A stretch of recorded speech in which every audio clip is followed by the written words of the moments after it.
Un saludo para todos ustedes, queridos estudiantes. Bienvenidos a esta su primera clase después de las vacaciones de Semana Santa. Vamos a introducirnos el día de hoy en el tratamiento de la segunda unidad del programa, en la cual vamos a ver lo que es la teoría del conocimiento, ¿verdad? O nociología, se llama también de esta forma. Pero antes de entrar al tratamiento de esta rama muy especial de la filosofía, como es la teoría del conocimiento, quiero hacer un breve comentario sobre la cuestión de los exámenes, el primer examen parcial. Lo primero que voy a decir es que las notas del primer examen parcial de los grupos teóricos 01 y 03 ya han sido entregadas. Únicamente queda pendiente la entrega de notas del grupo teórico 02.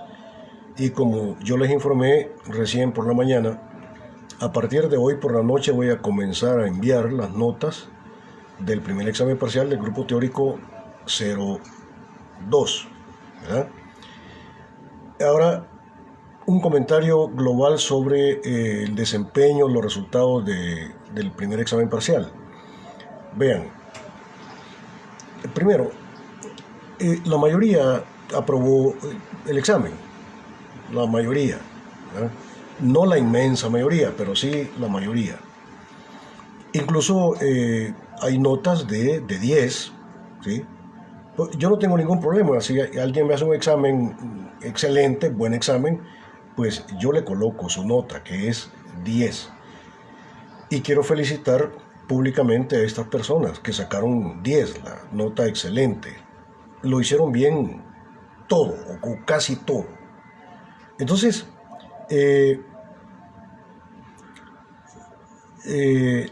bueno, me está ahí Isaac Torres, me dice que ya lo recibió, dice.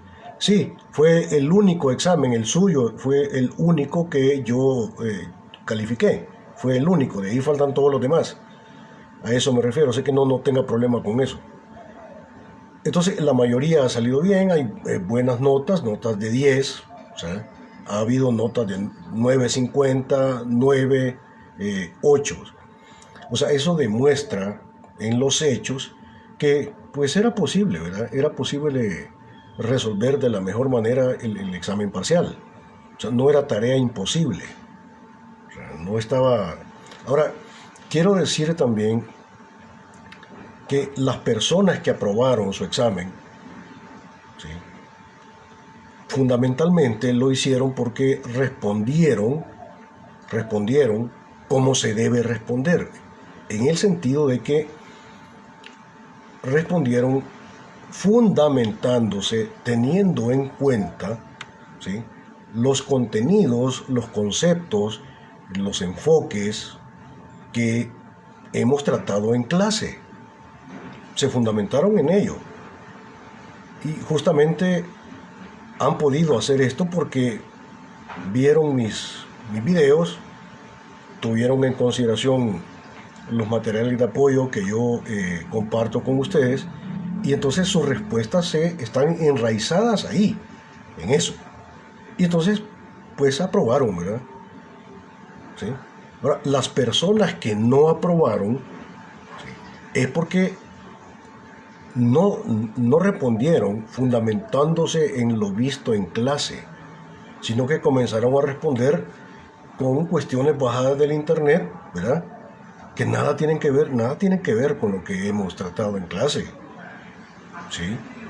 Entonces,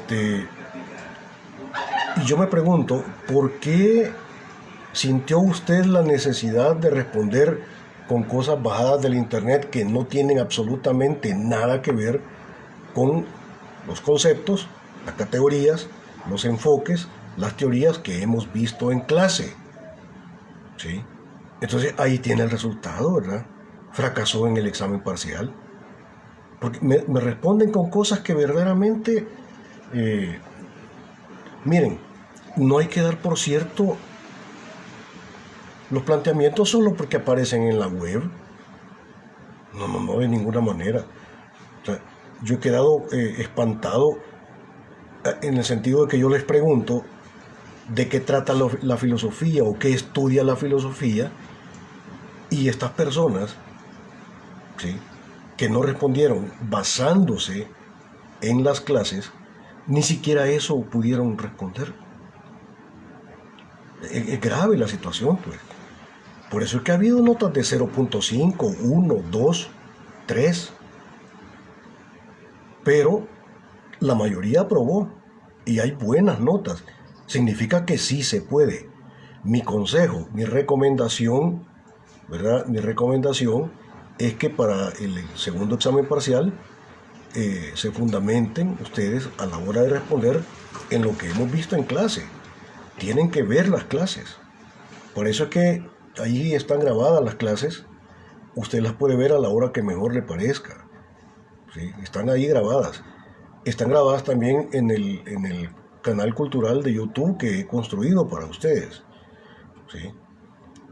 Y por si eso fuera poco, a partir de la próxima semana yo voy a además, ojo, además de postear mis clases en mi muro de Facebook, además de postear mis clases en YouTube, en el canal cultural que yo he creado, además, por si fuera poco, también las voy a postear mis clases, ¿sí?, en la plataforma universitaria de, ¿cómo se llama?, en la plataforma de la universidad, en Moodle, ¿sí?, en Classroom, ¿sí?, allí también las voy a lanzar. O sea, va a haber 3 vías de acceso, por si fueran pocas. Pero yo creo que el problema no está ahí. Yo creo que, miren, lo tercero que yo quería decirles, y es que es lo que yo he visto viendo sus exámenes, es que no es cuestión de capacidad. Los muchachos y muchachas que fracasaron no es porque no sean capaces, lo son. Yo lo que más siento, pero cada quien verá si es conforme a la verdad o no, lo que yo siento es que hay un problema no de capacidad, sino de actitud. De actitud. En el sentido de que tenemos que irnos convenciendo de que en el ambiente universitario los niveles de exigencia son mayores y tenés que ser responsable en el estudio, en el preparamiento de tus exámenes. En la universidad no es cuestión de que mañana es el examen y hoy en la noche te vas a desvelar para preparar el examen de mañana. Vas a fracasar. Tenés que mantenerte permanentemente leyendo, permanentemente viendo las clases. Ese es mi consejo. Repito, no es un problema de capacidad. Es, para mí, y así lo entiendo, lo que he visto en sus exámenes es un problema de actitud. E incluso también he podido ver que ustedes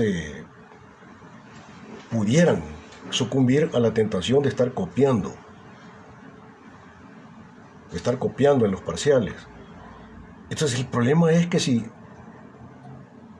uno fracasa, todos los que copiaron ese parcial van a fracasar también. ¿Sí? La actitud, compañeros estudiantes, ahí tenemos que apretar en la cuestión actitudinal. No tiene nada que ver con la capacidad. Las personas que sacaron 10, sí, son seres humanos comedores de frijoles como nosotros. Son compañeros y compañeras de ustedes y sacaron 10, 9.50, 9. ¿Qué tienen ellos que no tengan ustedes? ¿Capacidad? No creo. Sí, todos son capaces. El punto de diferencia puede estar en el campo de las actitudes y la decisión de estudiar, la decisión, ¿sí?, de lograr un título universitario, la decisión de graduarte. Ya un llamado sincero en este sentido. Grupo 01, grupo 03, la mayoría aprobó su examen. La mayoría, ¿sí? Y lo hicieron bien. Me preguntan que si es posible superar la situación, digamos, de baja nota. Sí, es posible.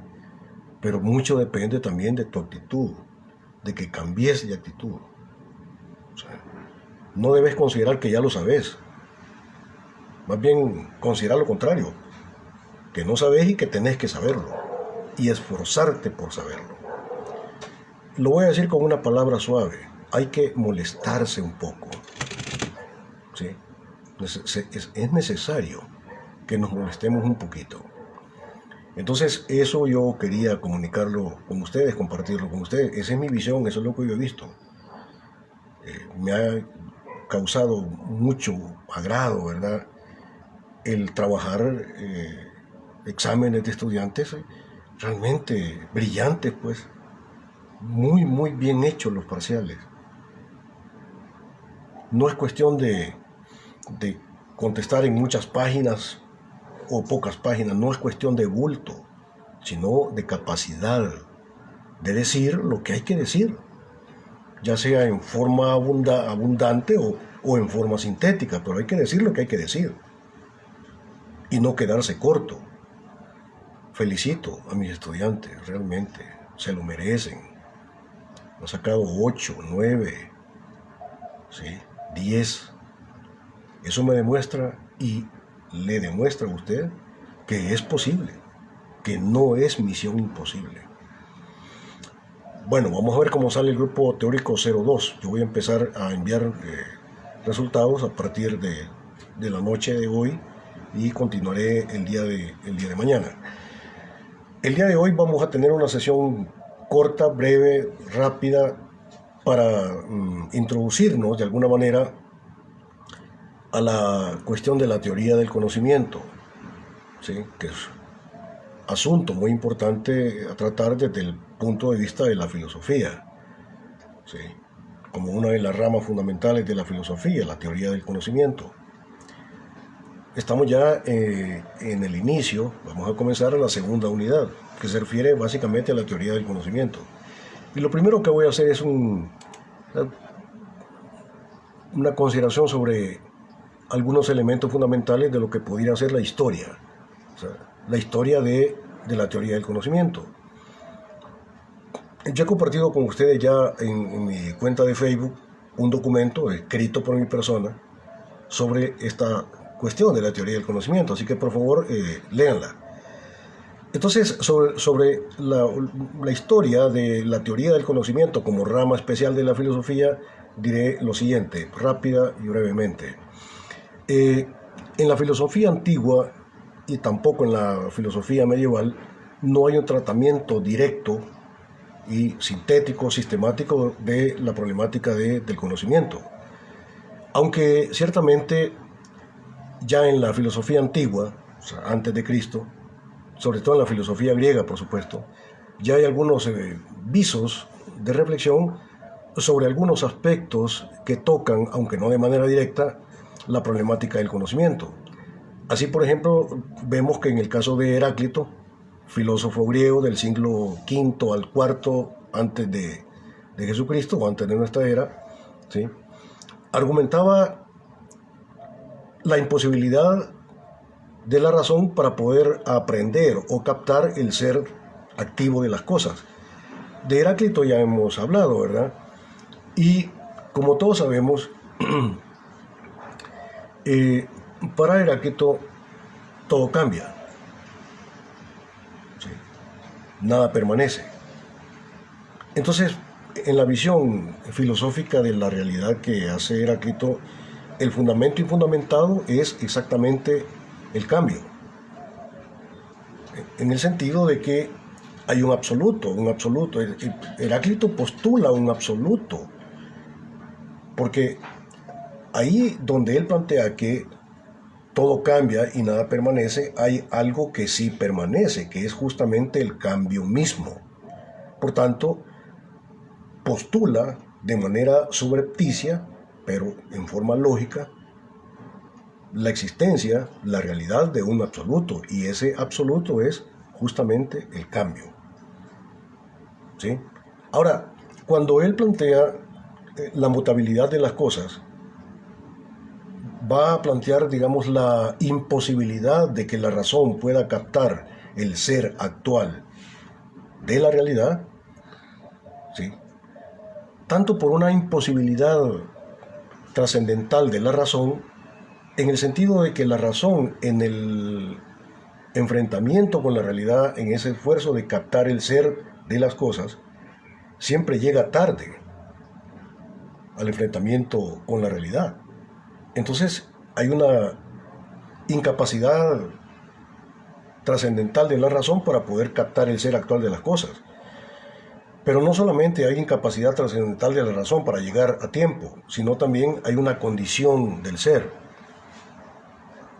Y la condición del ser que hace o que dificulta o imposibilita, digamos, el acceso al ser de las cosas es una condición trascendental, ya no de la razón, sino que también del ser. Y esa condición trascendental del ser es su carácter huidizo, en el sentido de que al ser le gusta ocultarse. El ser no es patente, el ser es latente. El ser no es algo que está expuesto a los sentidos. ¿Sí? A la realidad del ser se llega después de una reflexión.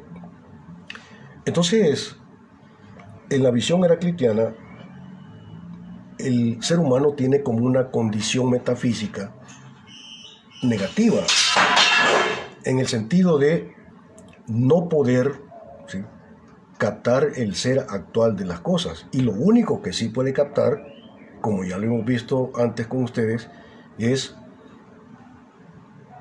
solamente los rastros del ser, las huellas del ser, por donde el ser pasó o estuvo. ¿Sí? Entonces hay una condición trascendental en el hombre de no poder captar, no poder responder a la pregunta de qué es la realidad o realmente qué son las cosas. ¿De acuerdo? Heráclito, siglo V, siglo IV antes de Jesucristo. Más o menos en esta misma dirección va a argumentar Sócrates. ¿Sí? Va a argumentar Sócrates, siglo, vamos a ver, Sócrates, siglo III, siglo II antes de Cristo.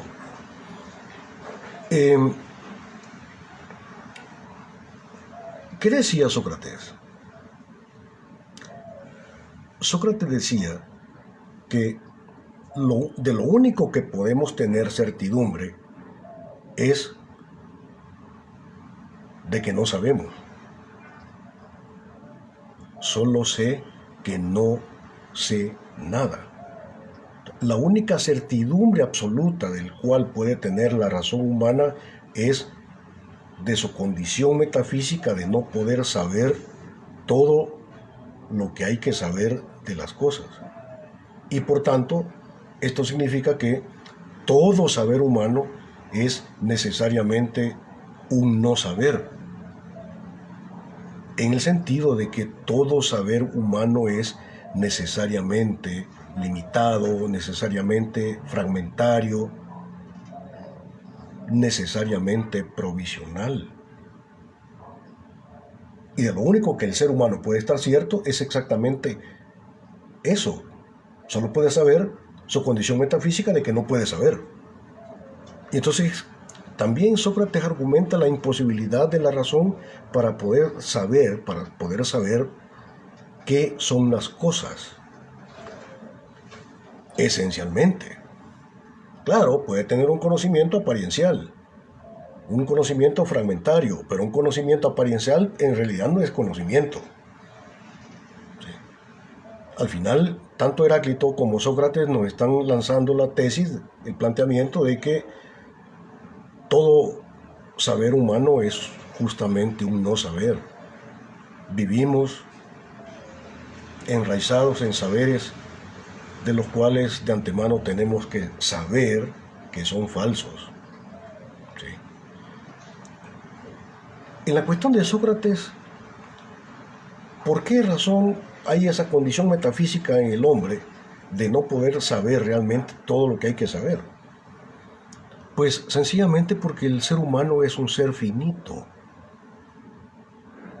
El hombre es un ser finito y que vive en una realidad que es igualmente finita. En la visión socrática, la única manera de poder superar esa condición metafísica de no poder saber todo lo que hay que saber es dejar de ser humano y pasar a ser divino. ¿Sí?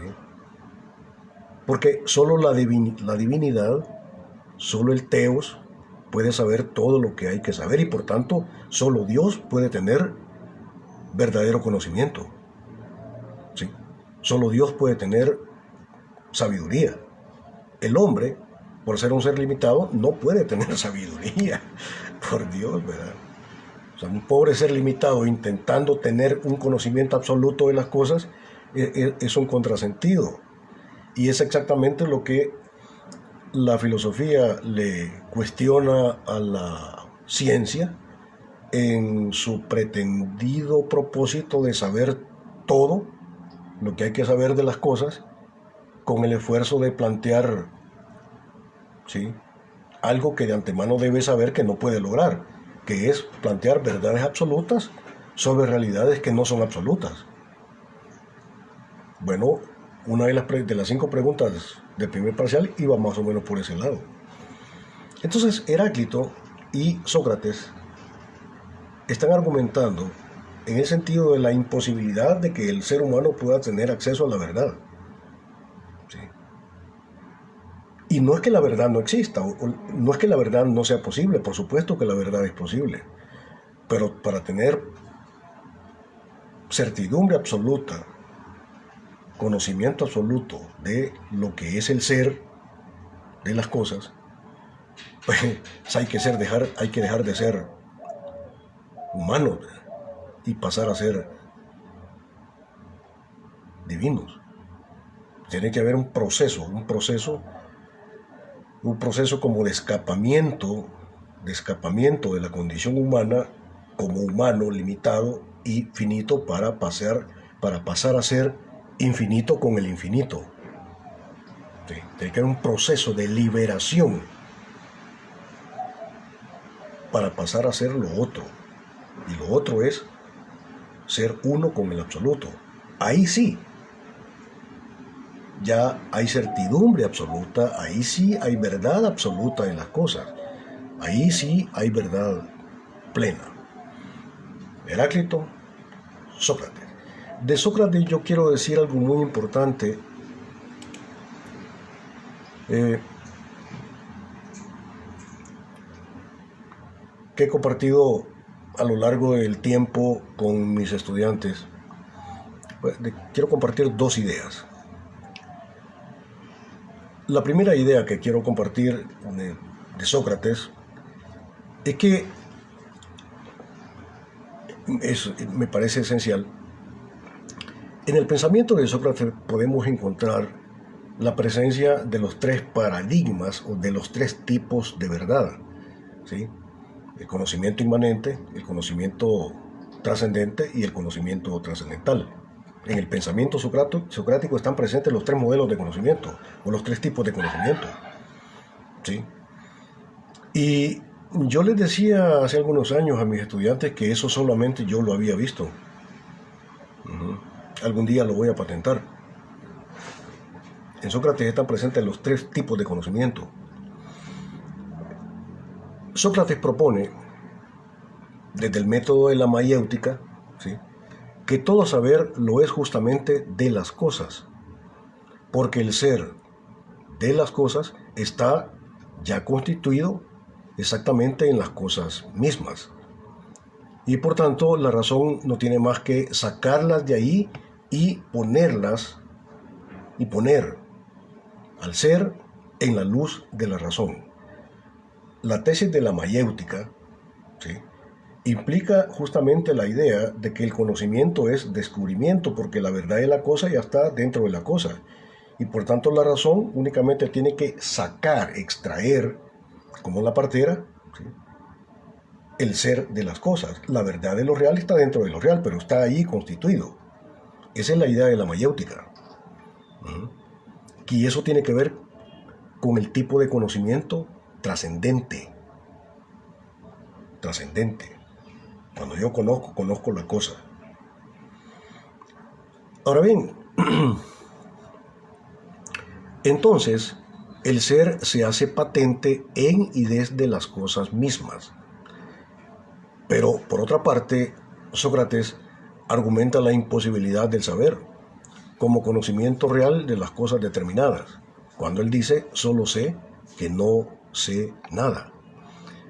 Hay una limitación metafísica para la construcción del verdadero saber de las cosas, tanto por el lado de la razón humana, ¿sí?, que procura conocer la verdad absoluta del ser, como por el lado del ser que hay que conocer. Esto último implica que no se puede saber qué son las cosas, esencialmente, ¿sí? Significa que la única manera de saber qué son las cosas verdaderamente, es decir, en forma esencial, es, como ya le dije hace un momento, es dejar de ser humano y pasar a ser divino, ¿sí? Entonces, hay claramente una autocontradicción en cuanto a la posibilidad del conocimiento en el mismo Sócrates, ¿sí? Pero también Sócrates solía decir, conócete a ti mismo, ¿sí?, en el sentido de que para Sócrates el modo de acceso al conocimiento de lo real, ¿sí?, va por el lado del autoconocimiento del sujeto. Y esto tiene que ver con el tipo de conocimiento inmanente. Cuando yo conozco mi idea de la cosa. Pero en la visión socrática, mi idea de la cosa es exactamente el ser de la cosa conocida. Hay una correspondencia real entre la manera como yo veo la realidad y la manera como la realidad es. ¿Sí? Hay correspondencia. ¿Sí? En la visión socrática, las cosas no solo son lo que yo creo que son, sino que las cosas son, ¿sí?, lo que yo creo que son, porque lo que yo creo que son, ¿sí?, reflejan exactamente el ser de las cosas. Lo que está planteando Sócrates es algo que ya había planteado antes en el siglo VI el fundador de la filosofía, que es Parménides. Parménides decía, de entre muchas cosas, dos cosas. Decía, solo lo igual conoce lo igual. Y decía también, lo mismo es el ser que el pensar. Solo lo igual conoce lo igual. Entonces, ¿por qué la razón puede conocer el ser de las cosas? ¿Por qué Juan, siendo razón, puede conocer la piedra? Solo lo igual conoce lo igual. ¿Por qué? ¿Por qué Juan puede conocer la piedra? Porque la piedra es razón. Porque la piedra es logos, es lógica. Porque los fenómenos del universo, los fenómenos naturales, son orden, son lógicos, son razón. Y como solo lo igual conoce lo igual, ¿sí?, si la realidad es razón y el sujeto es razón, es la razón conociéndose en el espejo del mundo. Todo es razón. ¿Sí? Por eso solo lo igual conoce lo igual. Y entonces, por eso el hombre puede conocer la realidad. Lástima que no puede tener un conocimiento absoluto de las cosas. Pero la verdadera sabiduría consiste desde la óptica de Sócrates, consiste justamente en saber eso, que todos tus conocimientos son conocimientos aparienciales, son conocimientos aproximativos, que la única verdad absoluta de las cosas, pues, solo se adquiere desde la óptica de la divinidad, solo viendo las cosas como Dios ve las cosas. Y para hacer eso tendrías que dejar de ser lo que eres, dejar de ser humano para pasar a ser divino. Tiene que haber un proceso de divinización del hombre. ¿Sí? Yo le llamaría de otro modo, tal vez con un esfuerzo pedagógico de darme a entender. Tiene que haber un proceso de santificación para dejar de ser lo que eres y pasar a ser lo que debe ser, que es lo otro de sí. ¿Sí? Solo lo igual conoce lo igual. Y en el segundo planteamiento, de que todo es razón, todo es orden, todo es mente. ¿Sí? Entonces, Sócrates lo que hace es retomar los planteamientos de Parménides y llevarlos a la reflexión, ¿verdad? Sí. Bien, entonces, Heráclito, Sócrates, y tanto Heráclito como Sócrates están argumentando la imposibilidad de que el ser humano pueda tener conocimientos verdaderos de las cosas. Pero no solamente Sócrates y Heráclito, sino que también los sofistas, citando a uno de ellos nada más, en este caso a Protágoras de Abdera. En el caso de Protágoras,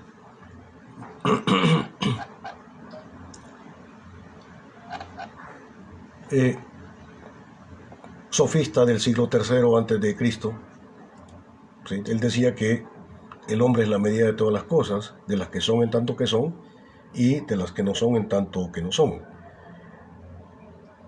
El hombre es la medida de todas las cosas, un poco en sintonía con el tipo inmanente de conocimiento. Cuando yo conozco mi idea de la cosa, porque las cosas, ellas en sí y desde sí, no están fundadas en el ser. Las cosas no son lo que son ellas en sí y desde sí. Las cosas son lo que yo creo que son. Por tanto, todo conocimiento para Protágoras, el sofista Protágoras, es necesariamente un conocimiento subjetivo. ¿Y qué es lo que no puede haber? Lo que no puede haber es un conocimiento absolutamente objetivo en la realidad, en absoluta independencia de la presencia del sujeto. ¿Sí? Entonces, Protágoras también está postulando la realidad de un absoluto. En el caso de Protágoras, el absoluto es la subjetividad individual. Ese es el absoluto.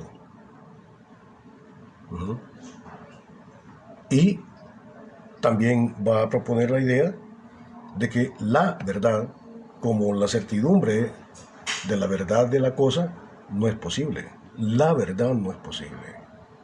O sea, no es posible tener una certidumbre compartida de todos los sujetos. Las cosas son lo que los diferentes sujetos pues postulan que son. No hay la verdad, sino que lo que hay son verdades.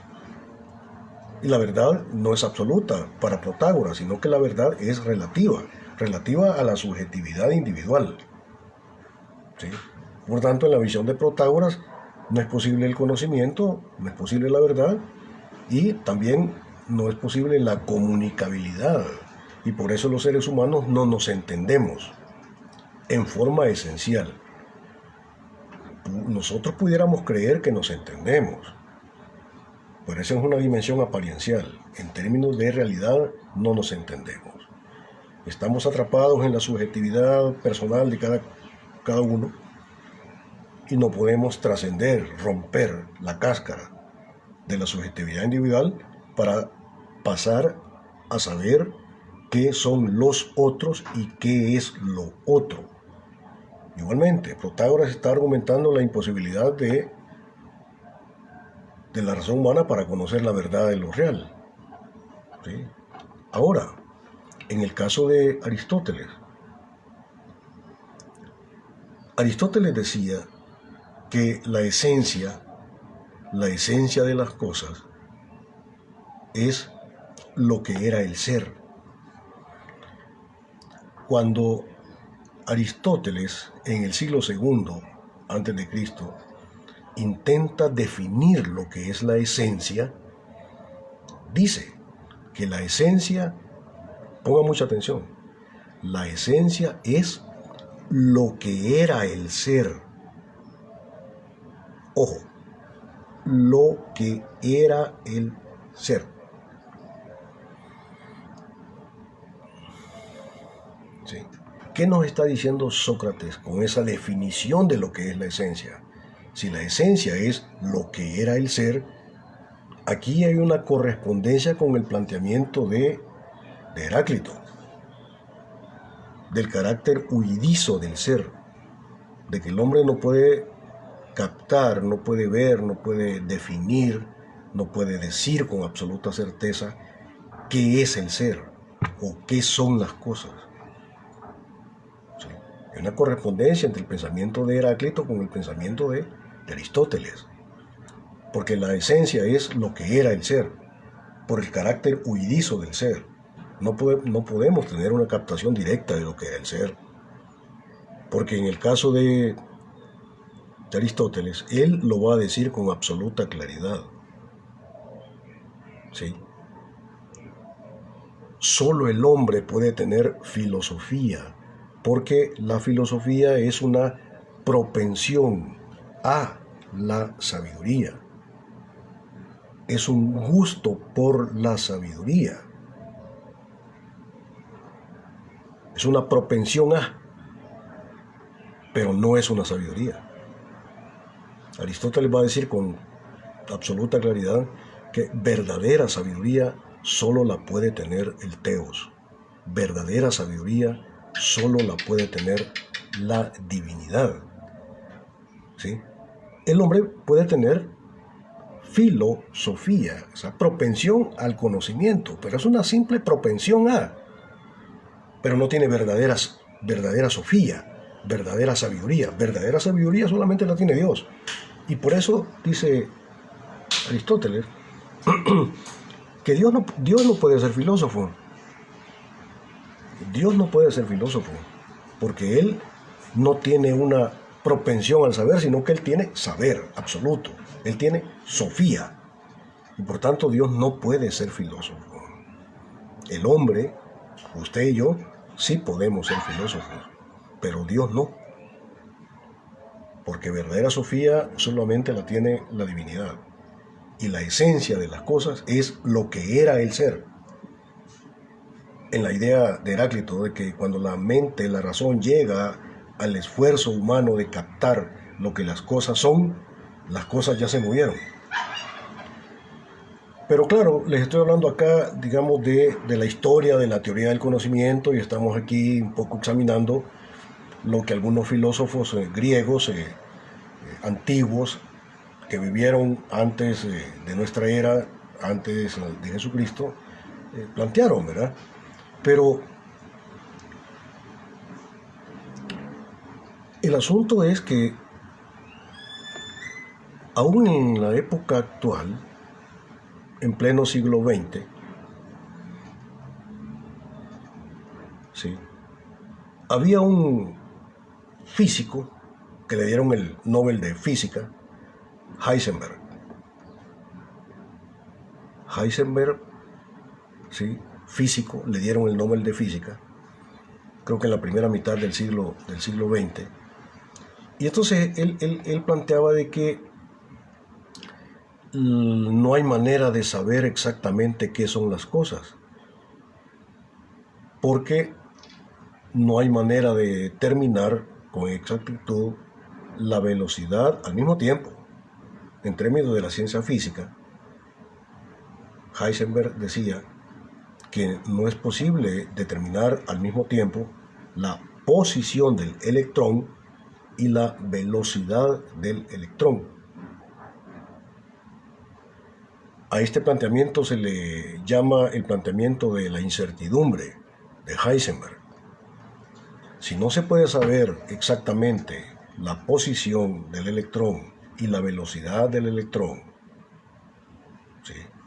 Sino que lo único que se puede tener es un saber aproximativo de más o menos por aquí va el electrón. Y si consideramos que todo está hecho de electrones, pero no podemos saber exactamente, científicamente, determinar la posición y la velocidad del electrón, entonces eso significa prácticamente que no sabemos nada de nada, que todo nuestro saber es aproximativo. Y yo podría decir que las cosas que estoy viendo aquí están más o menos ahí, como en una especie de holograma, ¿ves? Y te estoy hablando de un Nobel de física del siglo XX.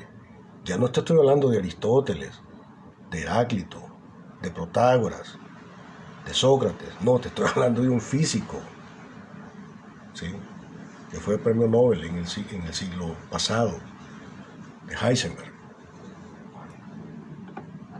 Bueno, pero en términos reales,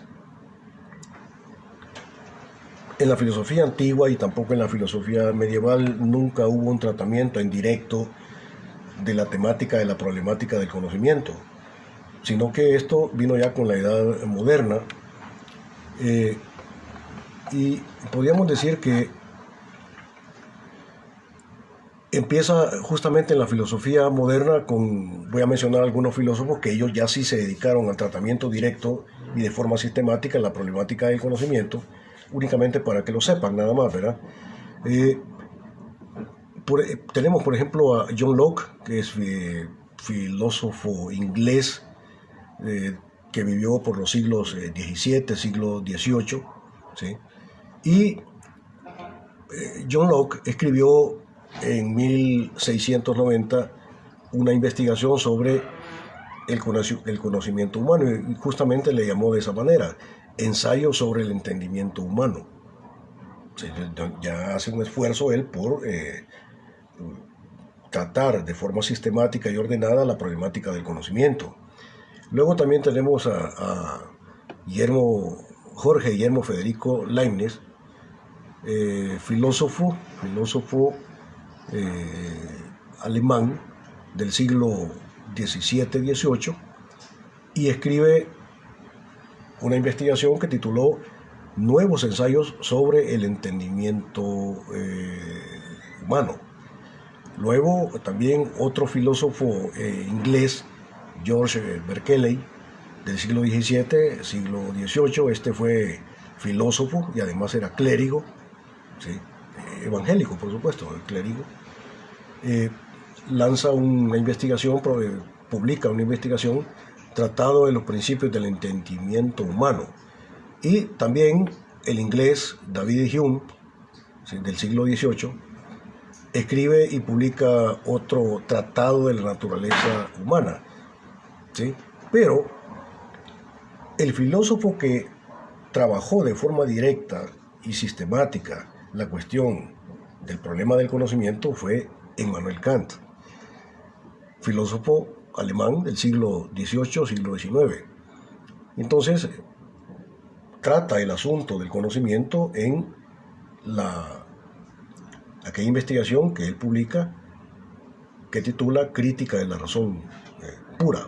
Luego lanza la crítica a la razón práctica, etcétera, etcétera. ¿Sí? Kant fue, digamos, como el verdadero fundador, el que le dio las bases a la teoría del conocimiento como parte, como rama de la filosofía. Pero no solamente, digamos, ha sido Kant, sino que después de Kant han venido muchos. Por ejemplo, tenemos el caso de Hegel, del siglo XIX, siglo XVIII, siglo XIX, en el caso de Marx, siglo XIX, y hay otros más. ¿Sí? Diría yo que el desarrollo de la teoría del conocimiento como rama de la filosofía tiene su propia historia y sus propios precursores. Alguien me pregunta acá qué significa el hecho de que, o la condición metafísica de que el ser es huidizo. Significa de que el ser no es patente, sea, el ser gusta de ocultarse. O sea, el ser no es algo que vas a ver, o que vas a sentir, o que vas a captar a través de los sentidos. La verdadera realidad de las cosas se oculta. ¿Sí? No es patente. Hay que ponerse a pensar que si el ser de las cosas fuera visible, si el ser de las cosas fuera patente, captable de manera directa en los sentidos, la ciencia no tendría razón de ser, ¿verdad?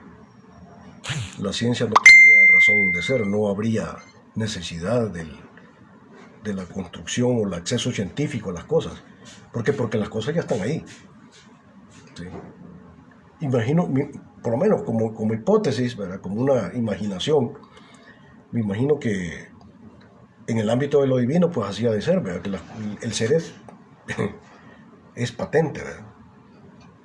¿Sí? Pero en nuestra condición humana, pues el ser no es patente, es latente, es oculto. Y por eso es el esfuerzo de la ciencia, el esfuerzo de la filosofía, por captar el ser de las cosas oculto por la nube de apariencias. ¿Sí? No significa que no esté ahí, está ahí. ¿Sí? Eso es así en todo. Cuando vos estás en el esfuerzo de conocer a la chica de tus sueños, que acabas de verla por ahí por la calle, vos estás en el interés de saber todo de ella.